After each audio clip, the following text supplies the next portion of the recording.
ప్రభుత్వ శాఖలు సంస్థల్లో కొత్తగా ఉద్యోగాల్లో చేరుతున్న వారంతా వికసిత్ భారత్లో సంపూర్ణంగా భాగస్వాములు కావాలని కేంద్ర హోంశాఖ సహాయ మంత్రి బండి సంజయ్ కోరారు.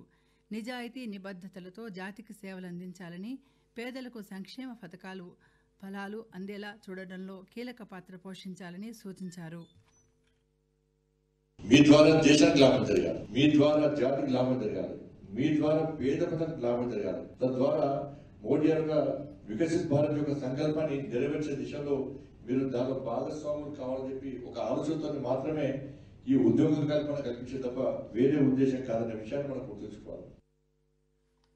15వ రోజ్గార్ మేళాలో భాగంగా హైదరాబాద్లోని డాక్టర్ మర్రి చెన్నారెడ్డి మానవ వనరుల అభివృద్ధి సంస్థలో CGST విభాగం నిర్వహించిన కార్యక్రమంలో దాదాపు 700 మందికి వివిధ శాఖలు, బ్యాంకులు, జాతీయ సంస్థలు నియామక పత్రాలను అందజేశారు. ఈ సందర్భంగా మంత్రి మాట్లాడుతూ దేశాన్ని 2047 నాటికి ప్రపంచంలోనే అభివృద్ధి చెందిన దేశంగా అగ్రస్థానంలో నిలిపేందుకు కేంద్ర ప్రభుత్వం నిబద్ధతతో వ్యవహరిస్తోందని, అందుకు అనుగుణంగా ఉద్యోగాల్లో చేరుతున్న యువత సహకరించాలని సూచించారు.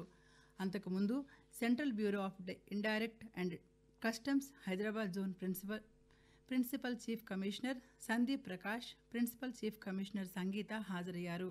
ఇలా ఉండగా కొత్తగా నియామక పత్రాలు అందుకున్న పలువురు యువతీ యువకులు తమ హర్షం వ్యక్తం చేశారు.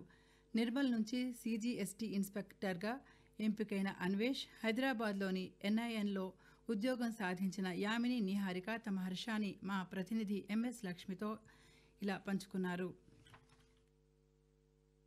నా పేరు అన్వేష్. నేను బీటెక్ చదువుకున్నాను ఈసీ బ్రాంచ్లో. నేను నిర్మల్ నుంచి వస్తున్నాను. నేను GST ఇన్స్పెక్టర్గా సెలెక్ట్ అయ్యాను.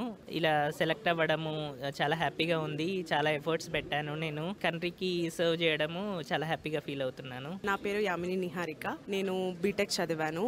NINలో UDCగా సెలెక్ట్ అయ్యాను. NIN అనేది నాకు ఒక డ్రీమ్ లాగా.